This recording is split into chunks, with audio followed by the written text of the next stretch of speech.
जी बिस्मिल्लाहिर्रहमानिर्रहीम। मैं हूँ मसूद रहमान अब्बासी और आप देख रहे हैं कश्मीर रीडर। आज़ाद कश्मीर में इलेक्शन, उसके बाद आज़ाद कश्मीर कानून साज असम्बली में स्पीकर और डिप्टी स्पीकर का इंतखाब हो चुका है।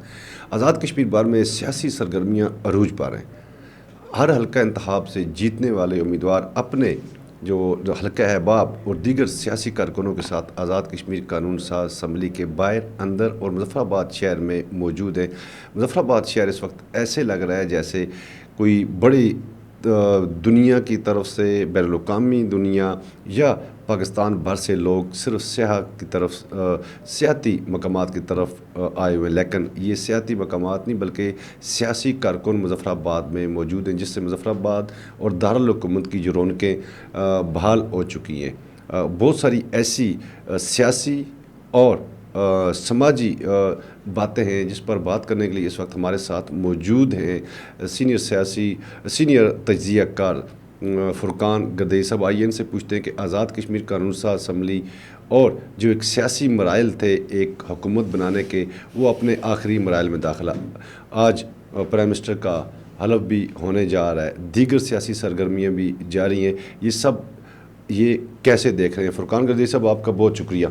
आज़ाद कश्मीर में पिछले कुछ अरसे से सियासी कारकुनों में, आम लोगों में बड़ी मायूसी पाई जा रही थी, लेकिन ये इलेक्शन होने के बाद एक बड़ी सियासी सरगर्मियाँ हो रही हैं और आगे भी होने जा रही हैं। कानून साज असम्बली की रौनकें भी बहाल हो चुकी हैं। कारकुनों का एक जम्मे गफ़ीर नज़र आ रहा है, छत्तर चौक, टांगा स्टैंड, छत्तर में, हर जगह पे। तो आप इन सब चीज़ों को कैसे देख रहे हैं? क्या ये आज़ाद कश्मीर की रियासत की बेहतरी के लिए, क्या नून लीग की जो हुकूमत है, अगर नून लीग की हुकूमत बनने जा रही है, तो क्या आप समझते हैं कि पंजाब तर्ज पर आज़ाद कश्मीर में तामीर और तरक्की के काम हो सकेंगे? जी, ये एक बेहतरीन अमल है। मुज़फ़्फ़राबाद की रौनकें बहाल हुई हैं। सियासी अमल है। सियासी अमल लोगों के इंगेजमेंट के साथ चलता है, उसमें लोगों की इंटरेस्ट, तो इससे आप ये अंदाज़ा लगा सकते हैं कि लोगों का सियासत की तरफ दिलचस्पी अभी बरकरार है। पिछले मेंबरान असम्बली के हल्फ वाले दिन उनके आमी कारकुनान असम्बली में आए नारे लगाते हुए। तो ये एक सियासी सफ़र है। हम एक सियासी स्टेट से, एक जमहूरी स्टेट से बिलोंग करते हैं। हमारी सियासत का और हमारी स्टेट का आपस में गहरा ताल्लुक़ है और लोगों का भी इस सियासत से बड़ा गहरा ताल्लुक़ है। तो ये तो एक खुशाइन अमल है। काफ़ी 5 साल सियासी आइसोलेशन के बाद आज ये दौर दोबारा आया है और इस दौर ने पुराने दौर की यादें ताज़ा की हैं और ये एक बड़ा अच्छा अमल है। फिर जहाँ तक बात है कि मुस्लिम लीग की हुकूमत पर, जी 100% इसमें कोई दूसरी राय नहीं है कि पंजाब तर्ज की जो आपको गवर्नेंस है वो आज़ाद कश्मीर में इंशाल्लाह नज़र आएगी, क्योंकि मुस्लिम लीग का मंशूर यही है कि अवाम की तरक्की, खुशहाली और फ़लाह बहबूद के लिए काम करना। ये मिन जुमला उनका एक मंशूर है मुस्लिम लीग का, और ये पंजाब में भी वर्क कर रहा है और इंशाल्लाह आइंदा आने वाले दिनों में आज़ाद कश्मीर में भी वर्क कर रहा होगा। अच्छा, आपने गवर्नेंस की बात की। गवर्नेंस और तामीर और तरक्की के काम, ये दो अलग अलग चीज़ें। इनमें अगर देखा जाए तो क्या आज़ाद कश्मीर में जो तरक्याती बजट है उसमें इससे पहले भी कमी नहीं रही, आगे भी हो सकता है कि कमी ना हो, क्योंकि नून लीग ने हमेशा आज़ाद कश्मीर को वाफर मकदार में बजट दिया है। तो आप क्या समझते हैं कि जो टीम बनने जा रही है या नून लीग की हुकूमत बनेगी, आप क्योंकि मेजॉरिटी उनके पास है, तो आज़ाद कश्मीर में जो मेगा प्रोजेक्ट रुके हुए हैं उन पे काम हो पाएगा? देखिए जी, मेगा प्रोजेक्ट कुछ जो फाइनेंस की वजह से रुके हुए हैं उसका तो वफाक फाइनेंस करेगी। वफाक ने पहले भी 16 के दौर में भी फाइनेंस किया और बड़ा तगड़ा आपको फाइनेंस मिला। आपको डबल ग्रांट्स मिली, जहाँ पे 50 था वहाँ पे 100% आपको तामीराती बजट दिया गया, तरक्याती बजट दिया गया। जो प्रोजेक्ट रुके हुए हैं जो फंड्स की वजह से, वो तो इंशाल्लाह बहाल होगा। जो टेक्निकल बुनियाद पे वो टेक्निकल जो वजूहत हैं उनको भी दूर किया जाएगा। तो मुस्लिम लीग नून प्रोजेक्ट्स में ख़ास इंटरेस्ट भी रखती है, क्योंकि ये जो प्रोजेक्ट होते हैं, चाहे रोड का हो, किसी मेगा प्रोजेक्ट कम्प्लेक्स हो, कोई आपकी वाटर का प्रोजेक्ट हो, कोई आपका बिजली का प्रोजेक्ट हो, किसी किस्म के जो प्रोजेक्ट होते हैं, या दानिश स्कूल सिस्टम के 3 बड़े प्रोजेक्ट आज़ाद कश्मीर में इस टाइम चल रहे हैं।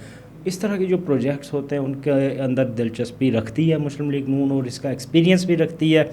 और जो प्रोजेक्ट आप कहते हैं फाइनेंस की वजह से, टेक्निकल वजह इंशाल्लाह दूर होंगी। और मुझे तो ये पूरी उम्मीद है कि मुस्लिम लीग नून अपने इस दौरे हुकूमत में सिर्फ पुराने प्रोजेक्ट को ही कंप्लीट नहीं करेगी, बल्कि नित नए प्रोजेक्ट भी आज़ाद कश्मीर में लॉन्च किए जाएंगे, जिनका बराह रास्त फ़ायदा जो आज़ाद कश्मीर की आवाम को। अच्छा फ़ुरकान साहब, 13वीं आइनी तरमीम के बाद आज़ाद कश्मीर में जो काबीना का हजम है वो कम रहेगा। तो आप क्या समझते हैं कि वही 13 से 15 वज़ीर मशीर होंगे या इसमें कोई आइनी तरमीम होकर काबीना का हजम बढ़ाएंगे? देखिए अभी तक तो जो आइन के मुताबिक है वही होगा, बाद में जो होता होगा ज़रूरत ईजाद की माँ, अगर कोई नज़िया ज़रूरत के तहत कुछ होता हुआ तो वो किया जाएगा। लेकिन मेरे ख्याल से इसमें यह है कि 13वीं तरमीम में अब ये नहीं है कि आप सिर्फ 15 वज़ीर रख सकते हैं। पीछे अनवार हुकूमत के दौर में या फैसल मुख्तार राठौर के दौर में वज़रा की तादाद ज़्यादा थी।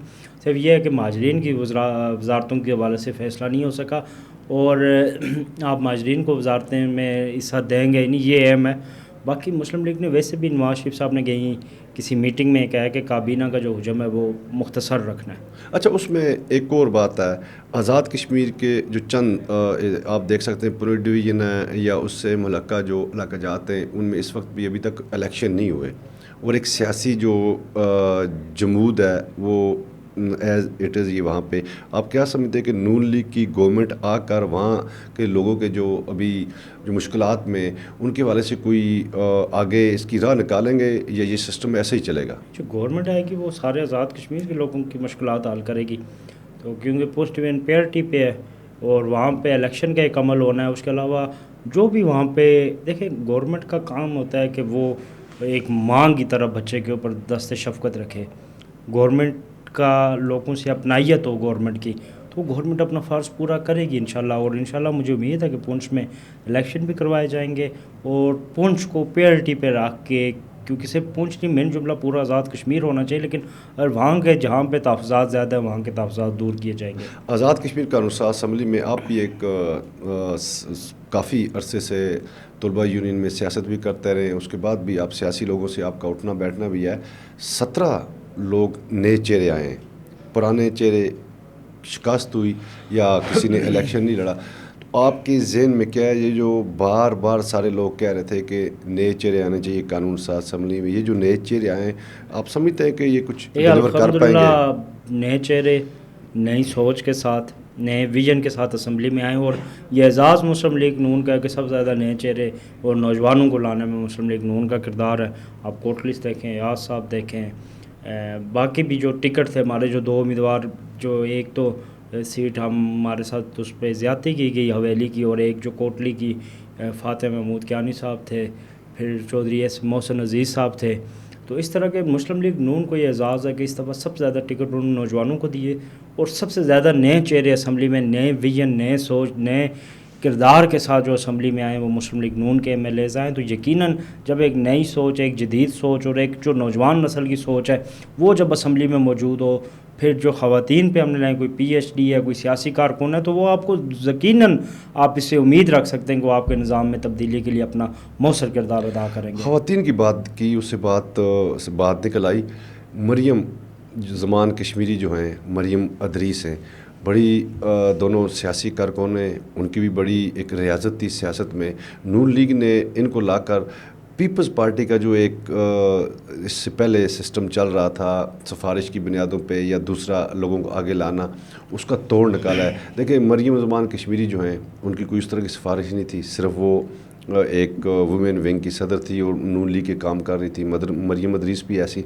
आप नहीं समझते कि बाकी पार्टियों को भी नून लीग की इसी पॉलिसी या इसको देखा देखी में इसकी तकलीफ करनी चाहिए? नून लीग ने जो भी ख़वातीन लाई हैं अल्हम्दुलिल्लाह वो मुकम्मल मेरिट पे। मरियम कश्मीरी जमात के लिए उनका बेतहाशा वर्क है, मैं पर्सनली इस चीज़ से वाकिफ़ हूँ। मतलब जिस तरह हर तलक रखती बिल्कुल हैं एक दरमियाने उससे तलक भी रखती हैं, लेकिन फिर भी वो जमात के हर फंक्शन इवेंट में फिर उन्होंने ख़वातीन को मोबिलाइज़ करके अपने साथ मिला, बड़ा किरदार है। इस तरह मरियम इदरीस जो है ये PhD है और बड़ी पढ़ी लिखी खातून है, और इनका इल्म के साथ और एक बड़ा गहरा ताल्लुक़ है।